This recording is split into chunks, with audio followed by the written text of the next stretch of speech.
Welcome, everybody. I'm Carl Eskridge. It's my great pleasure to be with everyone here. I represent Central and Northwest Lincoln on our City Council. Glad to see my colleague, Cindy Lamb, who represents Northeast Lincoln here.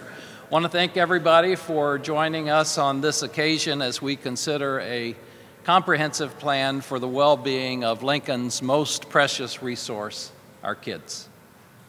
On Valentine's Day, a troubled student from Douglas High School shot and killed 17 students and staff of that Parkland, Florida school. Much like the first shots that were fired at Lexington and Concord, the Parkland shots were heard in Lincoln and in communities around the world. Students, teachers, administrators, parents, community leaders, law enforcement, all were concerned about what was going on. We drew a line in the sand and said, enough. It's time. It's past time that Lincoln takes specific steps to provide maximum protection for our kids. And that's why we're here, to create an integrated and comprehensive plan that not only provides for safer schools, but also helps families, neighborhoods, and businesses to prosper. When we're at our best in Lincoln, we do things collaboratively. In this instance, the City of Lincoln and Lincoln Public Schools will unite, sharing our common interest to work for kids in a threefold plan, and I'll briefly introduce that to you. First and foremost, the most immediate need is to restore school resource officers in more schools. Approximately 10 years ago, the City of Lincoln and Lincoln Public Schools had to reduce our school resource officers because of budget challenges that we faced, and we eliminated those SROs from our middle schools. It's important that we restore them. Those kids, their families need those resources in their communities now, and so that's the first step.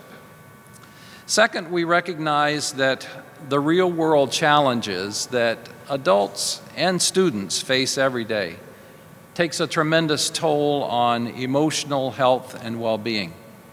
Time and time again, we've learned from these horrendous crimes that people are deeply, deeply troubled, both those who commit the crimes and those who are victims of them. The proposed plan commits resources to help students and others, equipping them to handle these difficult emotional stressors. Third, our community learning centers are a critical component of this plan. Currently, 26 is that right? LPS schools have CLCs. A joint public agency will work with other community partners to help expand CLCs into more of our schools. Over the last few years, I've had the opportunities to see our CLCs in action, and I've been so impressed with what they do. They provide a place for kids to go after school, but they're not just a babysitting service. They're a place to help grow leaders. In fact, we can feel very strong and assured that these new leaders are emerging to serve our community in years to come. We have seen strong support for helping to keep kids safe in Lincoln. And by establishing this joint effort, the city and Lincoln Public Schools are dedicating a portion of our tax levy to demonstrate that school safety and personal well-being matters to the people of Lincoln. So in that spirit, it is my great pleasure to welcome my friend and colleague, Lincoln Board of Education member, Kathy Danek. Thank you, Carl. Yes.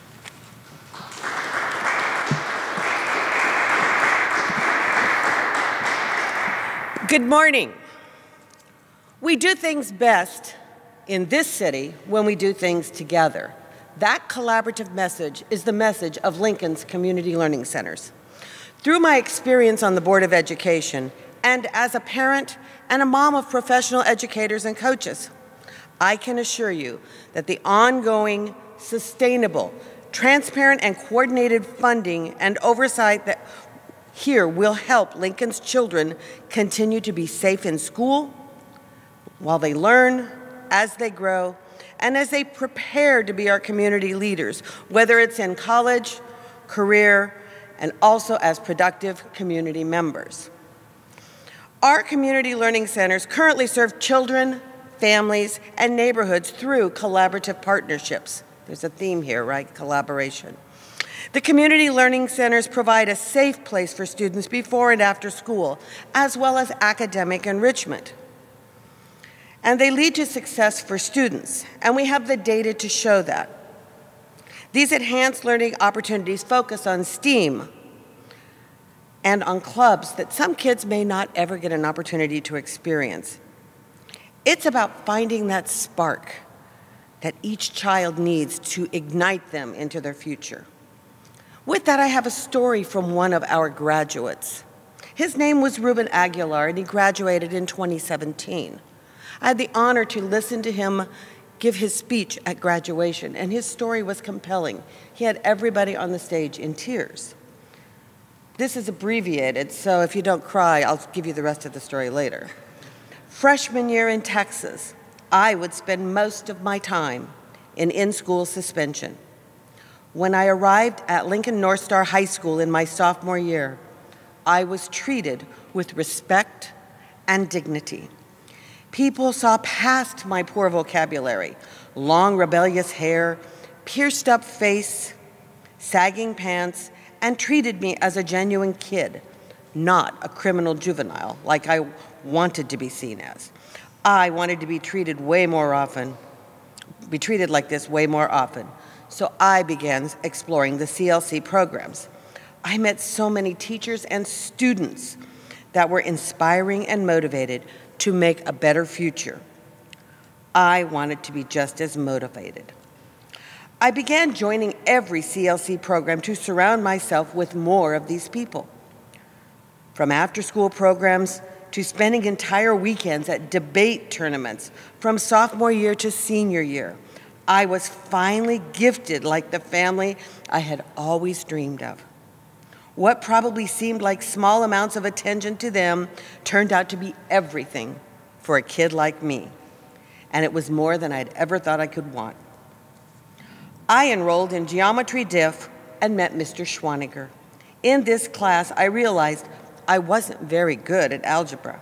However, instead of dropping the class, I went to Homework Zone, and Mr. Schwaniger helped teach me everything I needed to perform well in his class.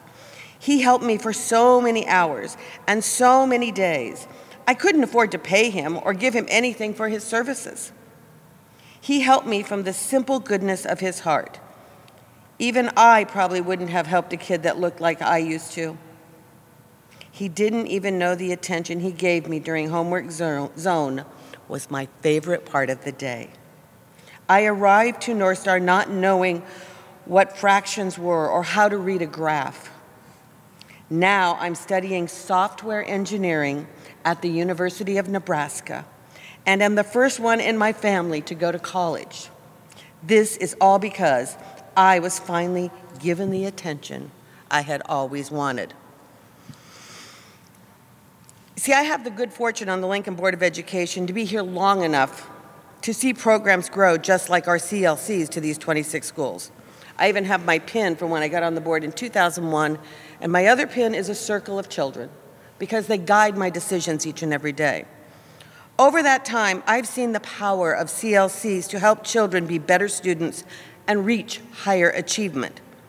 They help families thrive and strengthen neighborhoods. They are a true collaboration of the school, the neighborhood, families, nonprofit partners, all working together for the development of our children. That collaboration reaches into every neighborhood. If you haven't been to a CLC, you need to go there and meet these SNAC committees, and that's School Neighborhood Advisory Committee. They work on the things their neighborhood needs, whether it's health services or social workers. That's the power of the CLCs. I even remember in my first year on the board going to Saratoga Elementary, and they were honoring 1,100 volunteer hours from intergenerational partners with the CLC there. There was a senior club that spent every day working with students. And there were students from Lincoln Southeast who used it as their GOPO hours, government politics hours for volunteer. And they did their 20 hours. And they came back the next week when they didn't need their 20 hours. And they worked the next week when they didn't need their 20 hours and spent the entire year working in clubs with students. That happens all over this city, whether it's at Mickle and Dawes with the junior ROTC from Northeast. I am so proud of our community learning centers. This illustrates that CLCs are not just a great investment because they are a safe place for students to go between the hours between school dismissal and when their parents get them home from work. But we use that safe time to make a very profound impact on the lives of students. With that, I will turn it back to Carl. Thank you.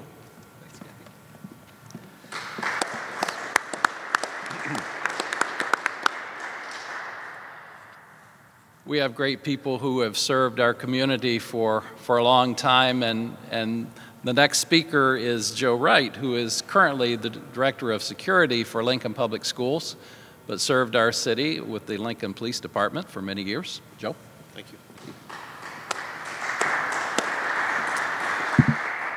When we think about school security, a lot of things come to mind immediately. Locked doors, cameras, fences, things like that, but there's a lot more to school security. There's a need to create a climate of security in all of our buildings that our community connects with and can see and feel. That comes from things like our PBIS programming, that we work with our kids to create positive outcomes. It's the relationships our administrators and teachers have with parents.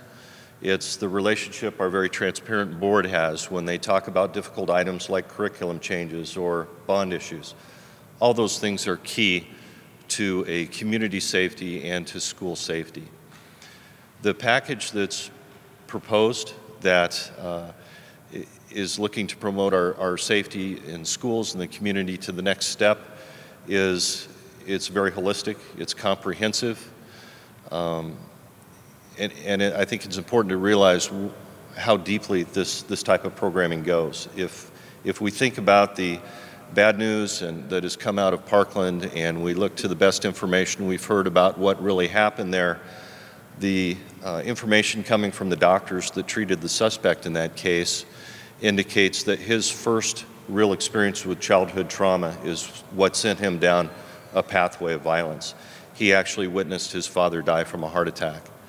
Imagine if the person from Parkland who's responsible for that violence, who experienced that kind of trauma, would have had a connection to trusted adults, would have possibly had a CLC programming to go to, would have had access to mental health help and social work.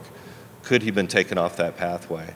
I think that's a good possibility, and in fact that's the smartest way to manage threats in a community, is not wait until something horrible is about to happen, but it's to prevent things on the front end. So this package of services and things that we're looking at here is not just the SRO, it's not just the threat management programming, it's not just the CLCs or behavioral health help, it's everything put together which creates a synergy, it creates a safer community, and really is the best model we could go after. It's progressive, it's smart, and I think it's a very hopeful outlook for our community.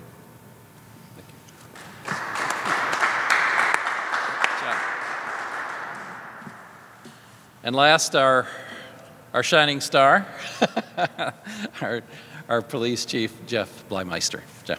Thanks, Carl. Well, again, thanks for everybody for being here today. And I come with a question to pose.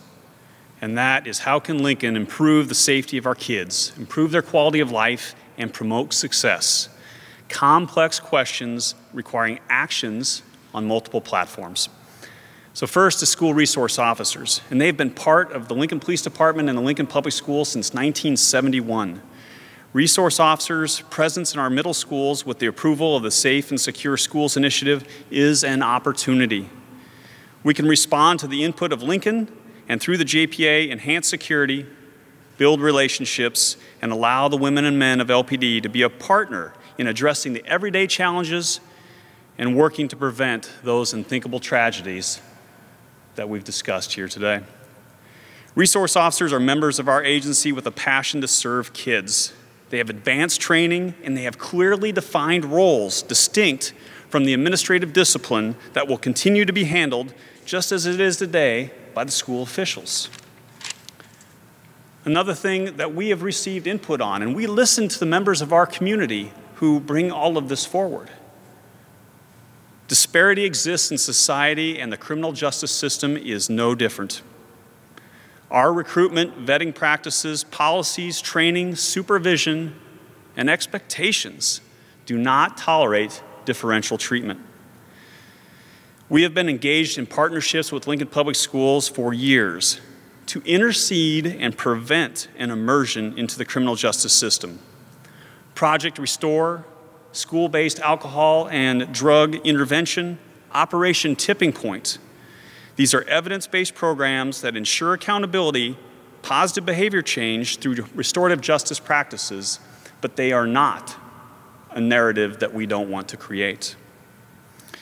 The men and women of LPD are part of promoting success, and I'm so proud of them and humbled to be part of this particular agency. Santa Cop, youth football for more than 50 years, Shop with a Cop, Shields Unite, I could go on and on. We are immersed in the lives of the kids we serve in the schools and outside of them.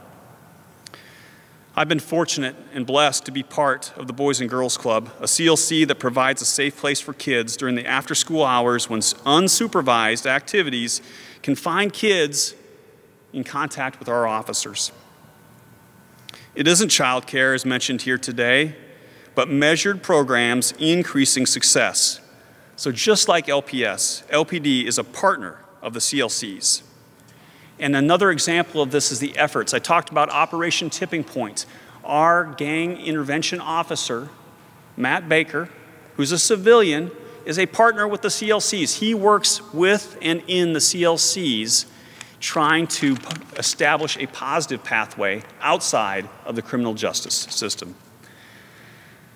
So last night, I returned from an in-depth discussion in Washington, D.C., hosted by the U.S. Conference of Mayors, and we talked about partnerships, identifying problems, building on foundational strengths in a multifaceted approach to make schools safer, a very timely and detailed conversation.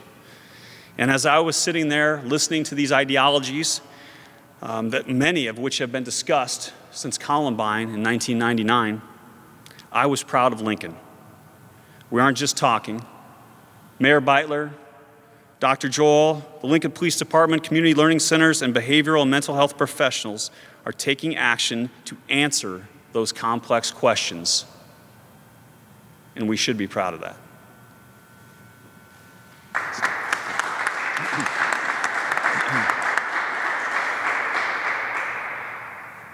So what we have is a comprehensive plan, a plan that involves providing school resource officers in more of our schools, a plan that looks at mental health needs among our students and families and staff in the schools, and a plan that looks for ways to boost CLCs, to have them more available in schools throughout our community. It's a way to help make Lincoln a safer place for all. Thank you.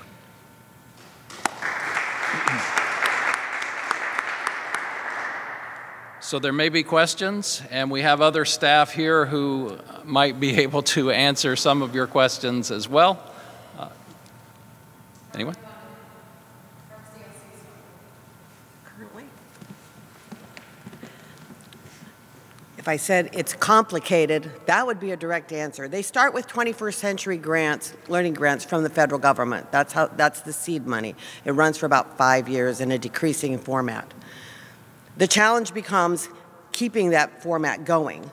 We have nonprofit partners currently that step up to the plate in every one of our 26 community learning centers. The City of Lincoln is one of those partners in several of our schools. But we also have family services, the YMCA, because we're hosted here in their building today, which thank you, YMCA, for that.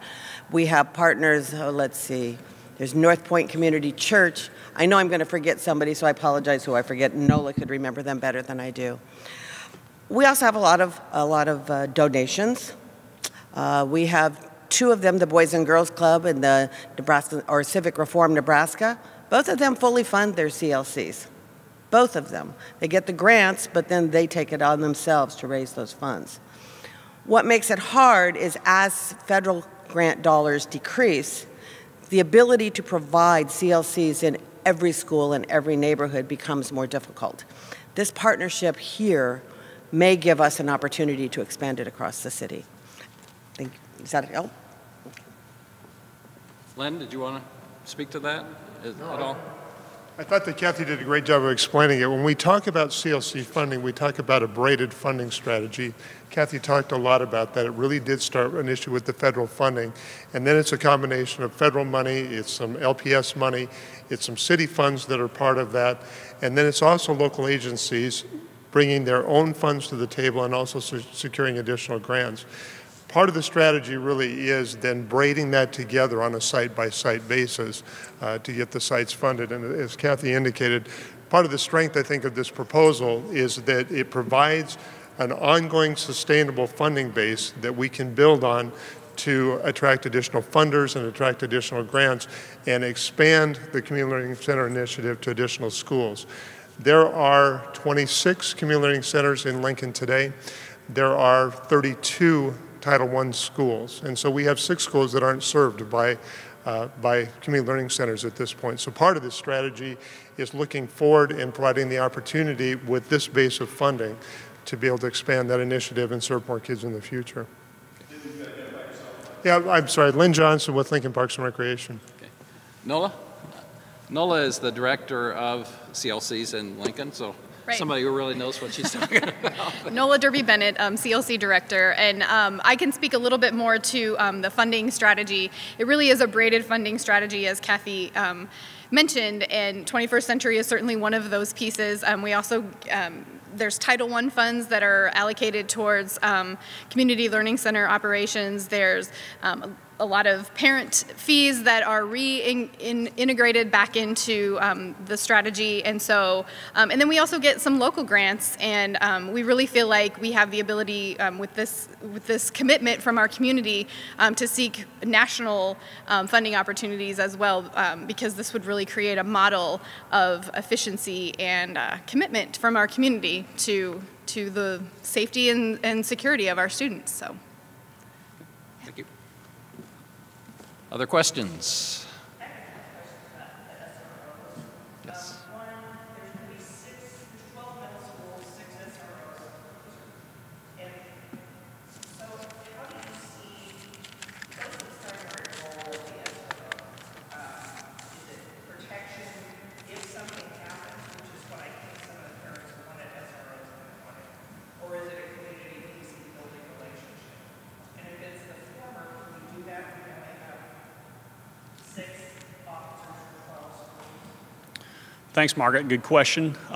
There are 12 public middle schools, and this current format funds 6 that would share their time between the 12, share it equitably, and we're working through, because these officers would continue to be assigned to our 5 geographic teams, the community policing model. They're going to know, just like they referred to SNAC, each particular CLC has a neighborhood-based where the expectations and what's important is put there, and that's going to be a shared responsibility between the 6 SROs that are going to the 12 middle schools. We can't get hung up, in my opinion, on striving for perfection. This is steps and action steps forward.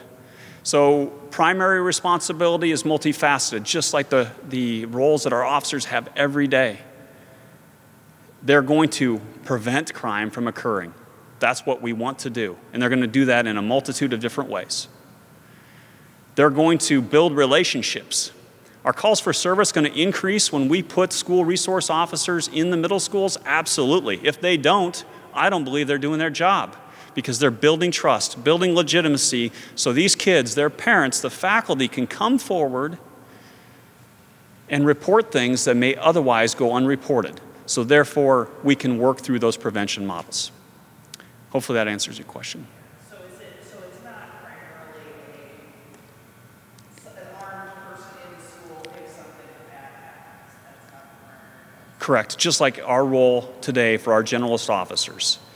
Preventing crime, building relationships, immersing ourselves in the community, hearing the input from the local buildings, administrators, kids, and families.